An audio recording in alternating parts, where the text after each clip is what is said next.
This is Super Yacht News with Usmanov.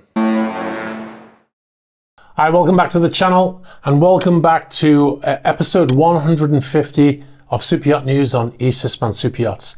Unbelievable that we're already at 150. It doesn't seem that long ago I was announcing episode 100.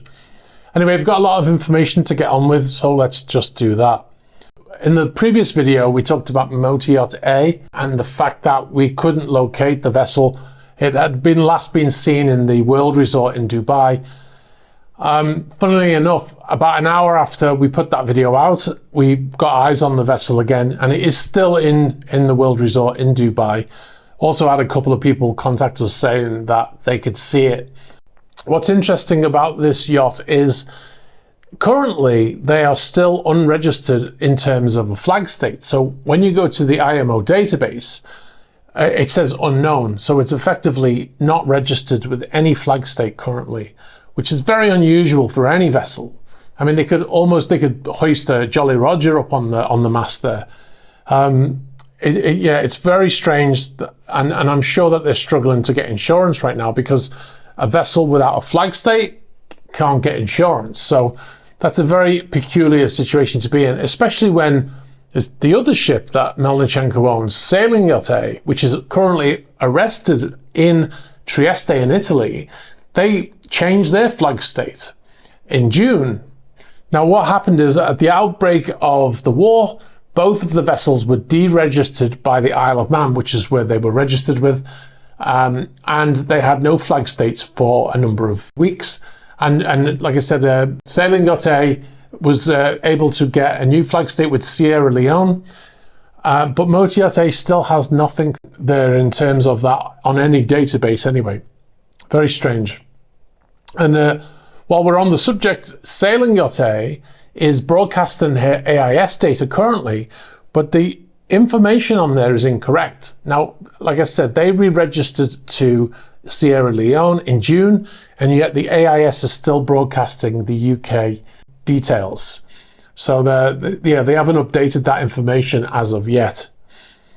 All right, so we'll move on. Yacht Killer Whale, as this yacht is now known, formerly Yacht Graceful. This boat was tied to Russian President Vladimir Putin, and it was one of the earliest signs that this invasion was going to go ahead as far as we're concerned. The vessel left German dry dock before the work that was being carried out on it was finished. And that, for us, that was a definite sign that things were going to happen, because the boat was tied to Vladimir Putin. He's actually hosted the president of Belarus on board this vessel in Russian waters. Anyway, that vessel, which is now called Killer Whale, is back in Kaliningrad, because she left Kaliningrad and was spotted with the new name on the stern, and she went to St. Petersburg, where she spent some time there, and now she's back in Kaliningrad as of the 3rd of October, and she's in a dry dock facility in Kaliningrad. I'll put on the screen a position where that vessel is. Interestingly, the vessel is still not registered as Killer Whale on the IMO database, so the information has been updated on the vessel, but in terms of the database, it is not showing that change of name.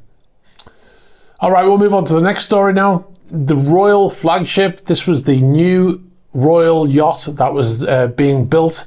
It was an idea by previous Prime Minister Boris Johnson.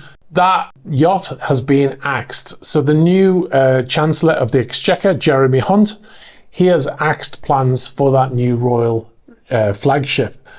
Now, when Boris Johnson put up the idea, he expected to get a lot of popular support for it. And but according to polls, only 29% of Brits were in favour of that, of money being spent on that yacht. And clearly now, with the way things are now, with the high cost of living, there was no way that that was ever going to go through. They actually had already started working on it, and they'd already spent a couple of £1 million. The original projected cost of that project was £100 million, but it soon swelled to over £280 million. So yeah, that was never going to happen as soon as Boris Johnson was out of office. The original yacht, the Royal Yacht Britannia, that was retired in 1997. That's now a tourist attraction in Scotland. Anyway, we'll move on. This is the main story now, and this is about Dilbar owner Alisher Usmanov. Now, Alisher Usmanov was originally from Uzbekistan. He's now a Russian citizen, but he keeps close ties with Uzbekistan. And the Uzbekistan government has been lobbying the EU to drop sanctions against Usmanov and his sister. Now, his sister is on the sanctions list because he uses his sister to mask ownership of various things. She was reported in the press that she was the name on 27 Swiss bank accounts. And also, she is the official title holder of the $600 million super yacht Dilbar. So she was placed on the sanctions. Now, as we broke on the channel back in March, he was one of the first people to be sanctioned. The first raft of those sanctions that went out after the invasion of Ukraine.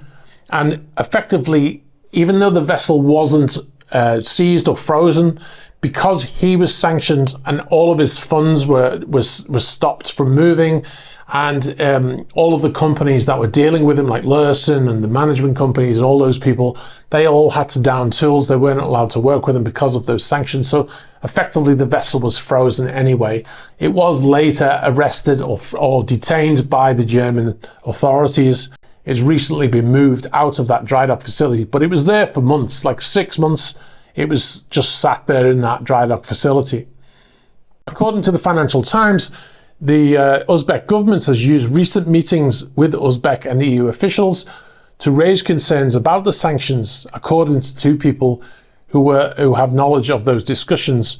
Uzbekistan has also provided legal assistance to Usmanov for a potential court challenge against Brussels if the bloc rejects requests to have the restrictions lifted. It seems odd that Mr. Usmanov would require legal assistance from the government, wouldn't it? When considering that at the outbreak of the war, he was worth $20 billion, excuse me. So yeah, I'm not sure why he needs that assistance, but anyway, that's what's happening right now. The troubles keep coming for Mr. Usmanov. The recent searches of motor yacht Dilbar in Germany by the German FBI, if you like, they were searching for information for a money laundering case and a tax evasion case. And they also searched a warehouse that was storing items that had been removed from the ship while it was in dry dock, when they came across 30 pieces of art. One of those art pieces was a painting by the Russian painter Marc Chagall. The artwork is valued at about $5 million.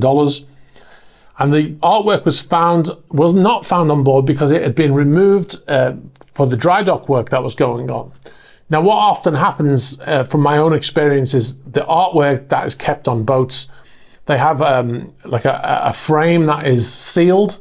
You know, they have air conditioning and things like that to keep the painting in good condition. Obviously, when the boat's in a dry dock, the power can be switched off either deliberately or by accident.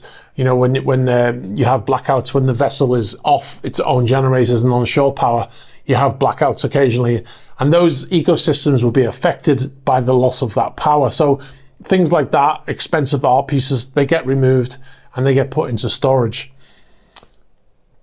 But there are other issues for Mr. Usmanov, because Bloomberg reported that the German bank UBS, their Frankfurt and Munich offices have been searched by the same police as part of that investigation into the money laundering and tax evasion. And Der Spiegel, the German newspaper, said that the German investigators were specifically looking into a number of bank transactions from 2018 to 2020, totaling more than 2 million euros, which is effectively $2 million. As part of the sanctions against them, he's not allowed to move money through the EU, and he's not allowed passage in the EU either. So that's what this investigation is about. All right, one more thing before I go. We now have a Patreon page.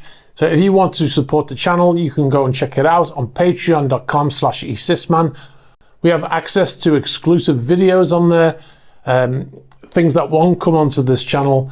We also have early releases of features that do come onto the channel, but they are advert free. Also, you can suggest topics for new videos, and you can also ask questions for an upcoming Q&A on that channel, on the Patreon page. If you want to check it out, patreon.com/esysman. All All right, if you've got any information about any of the stories we did tonight or any other stories or photos or videos, please get in touch with us through the normal fashion. You can get us on the About page of YouTube, you can get us on Instagram, you can get us on Facebook Messenger and also on Threema. Be sure to like this video, hit that subscribe button and hit the bell for future notifications. All right, thanks very much for watching and I'll catch up with you soon. Bye-bye.